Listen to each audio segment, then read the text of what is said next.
the young and the restless spoilers. Welcome back to our channel, besties. Today is an absolutely gorgeous Wednesday, but honestly, the weather outside does not match the absolute hurricane of drama we are about to dive into. Grab your largest iced coffee, silence your phones, and prepare yourselves, because the tea I have for you today is piping hot and ready to spill. You guys, I am deceased. Stop what you are doing right now. I am literally shaking. Wait, we need to talk about this now. I'm literally filming this while I'm running errands, walking through the aisles of Target looking like an absolute lunatic because I just had to jump on here and vent. Send help. My soul has actually left my body. I was mid-skincare last night, literally had a charcoal mask smeared all over my face. And when this episode ended, I yeeted my phone across the room and face planted into my rug. The charcoal is still there. I genuinely don't even care. Bestie, be for real right now, because what we just witnessed between Stephanie Simmons, Holden Novak, and Claire Newman in New York is the most insane, world-ending tea ever. We are not just watching the show, we are invested. And I am personally attacked by what just went down. Like, I need a therapist to process the absolute trauma of this midnight confrontation. Okay, wait, backtrack for a second. I missed a step. Let's set the scene in New York. Doctor Stephanie Simmons, who, by the way, is officially on my do not perceive list. I am so done with her, is basically interrogating Holden. And when I say interrogating, I mean she is giving full-on FBI profiler, toxic boy mom energy. She's questioning him so discreetly about his connection to Claire Newman, but we all know what she's doing. She's fishing. Stephanie genuinely senses that Claire might be the one for Holden. And Holden, bless his heart, is trying to play it cool, but he is straight up failing. He cares about Claire way more than he is willing to admit to his mother. And honestly, who can blame him? Claire is an angel who deserves the world after everything she has been through with the Newmans and her whole traumatic backstory. But the vibe in this scene, unhinged. Stephanie's eyes were darting around like she was calculating a literal murder plot. Did I say that yet? Ugh, my brain is mush. Moving on. Oh, hold on. I should have mentioned this earlier, but can we talk about the lighting in Stephanie's New York apartment? It was giving very much villain lair chic. Like, why was it so dim? Why were the shadows so dramatic? It's basically screaming that she's up to no good. I swear, the set designers were trying to tell us that Stephanie is entering her supervillain era, and I am genuinely terrified. It's like she's trying to protect Holden, but from what? Happiness? Genuinely. Make it make sense. So Holden leaves that suffocating interrogation and heads over to the hotel to see Claire. And you guys, the chemistry, it is off the charts. I am hyperventilating just thinking about it. They're in this gorgeous hotel room, planning to order room service, which, side note, what do we think they ordered? I'm manifesting truffle fries, a ridiculously expensive club sandwich, and maybe some chocolate-covered strawberries, because that is the exact aesthetic this scene demanded. I could literally hear the clinking of fancy hotel silverware in my mind. But while they're waiting for their hypothetical fries, they get deep, like genuinely deep. Claire, who is looking absolutely flawless, by the way, asks Holden about his Playboy past. She's basically like, "Are you going to break my heart, sir?" Because let's be real, Holden has a reputation. He's been around the block. He just found out he's Malcolm Winter's son. His whole life is in flux, and Claire has been through enough emotional warfare to last a lifetime. She doesn't need another man playing games with her heart. She literally survived being brainwashed by Aunt Jordan.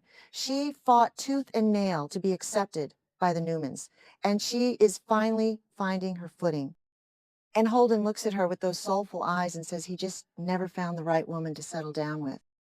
I literally screamed into my pillow. It's giving reformed bad boy. It's giving you changed me, and I am entirely here for it. I am eating it up with a spoon. But then, and don't even get me started on the vibes, Holden flips the script and asks Claire about Kyle. Yes, Kyle Abbott. He straight up asks if everything with Kyle is really, truly over. And Claire looks him dead in the eye and confirms she has zero feelings left for Kyle. None. Nada. Kyle is in the rearview mirror, besties.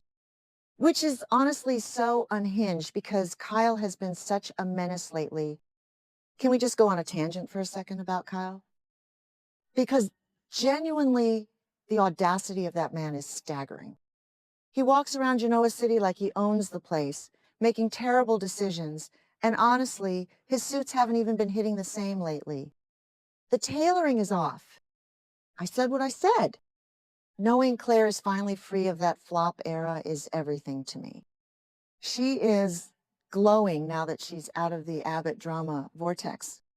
So they have this beautiful, vulnerable conversation, and Claire is feeling so optimistic about their future. They sleep together again, and the romance is just absolute perfection. It's cinematic. The camera angles, the soft lighting, the sheer intimacy of it all, it felt like a high-octane psychological masterpiece where the stakes are astronomical, but for once, the stakes are just pure love. It's too perfect. And you know what happens on this show when things are too perfect? A dumpster fire is manifesting. I'm calling it the villain arc is about to go nuclear. Wait, I'm glitching. Okay, back to the main event. Because while Holden and Claire are living their best rom-com lives in a luxury hotel bed, Stephanie is seething. She genuinely dislikes Claire. Like, she has this visceral, petty hatred for her, and she wants Holden to cut the cord immediately. Why? Because Claire comes with Newman baggage? Because Stephanie thinks nobody is good enough for her precious boy? Whatever the reason, Stephanie is plotting. But Holden and Claire's feelings are way too deep now. You can't just undo that kind of emotional bond. They are soul-tied, basically. But Stephanie? Oh, she doesn't care. She is a menace to society. She is officially the final boss of this storyline. This is the part where my grip on reality actually slipped. It's the middle of the night, the witching hour. The sky is dark, the city is quiet, and Stephanie secretly calls Claire and summons her to her house for a private chat. Why did Claire go? Bestie, be for real right now. Never go to the toxic mother-in-law's house in the middle of the night. That is horror movie rule number 1. But she goes, because Claire is too pure for this world and probably thought they could hash things out over a cup of chamomile tea. She probably thought she could win Stephanie over with her sweet smile and genuine intentions. Oh, Claire, my sweet, naive angel. And we don't even get to hear exactly what Stephanie says. The absolute cinematic mayhem of it all. We just see the aftermath. Whatever venom Stephanie spit at her, whatever horrific, soul-crushing secret or threat she dropped, it completely breaks Claire. I am literally crying just typing this. Claire's face crumples. She starts screaming and sobbing, genuinely wailing from the depths of her soul. The pain in her voice was so raw, I felt it in my own chest. And she flees into the night. She runs out of that house like the devil himself is chasing her. She packs her bags and gets on a plane back to Genoa City right then and there in the middle of the night. What did Stephanie say? Did she threaten her life? Did she lie about Holden's past? Did she bring up Claire's trauma with Aunt Jordan to trigger her? Did she say Holden was just using her as a pawn in some twisted game? I am spiraling. This Betrayal has personally attacked my soul. I am physically vibrating from the sheer audacity of this woman. I need answers right now, or I am going to march down to the CBS studios myself and demand the script for next week.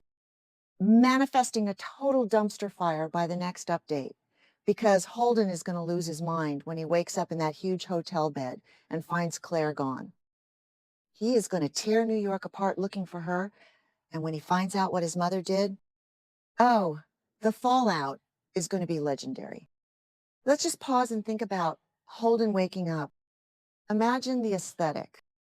The sun is streaming through the sheer hotel curtains. He rolls over, expecting to see Claire's beautiful face, maybe order some morning lattes, and she is just gone. The cold side of the bed.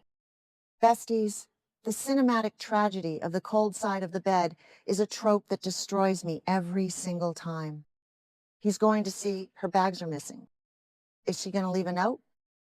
Or just ghost him completely because Stephanie broke her brain? I am genuinely sweating thinking about his reaction. Holden has been trying so hard to be a better man, to step away from his Playboy era, and the second he commits, his own mother sabotages him. It's Shakespearean. And what is Claire going to do when she gets back to Genoa City?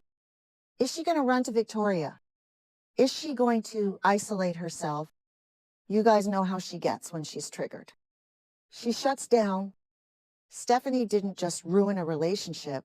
She potentially set Claire's mental health back by months. I am straight up furious. Stephanie Simmons, you will pay for your crimes. I am starting a petition. We ride at dawn for Claire Newman. Did I mention how much I hate when shows do this? You finally get the couple you've been shipping to have a moment of pure bliss, and then bam. The writers hit you with a steel chair. I am literally hyperventilating right now. My smartwatch literally just told me my heart rate is spiking. I have to go drink some water and stare at a blank wall for an hour to process this. If anyone needs me, I will be replaying that hotel scene on a loop and pretending the last 5 minutes of the episode didn't happen. Stay strong, besties, because we are in the trenches together.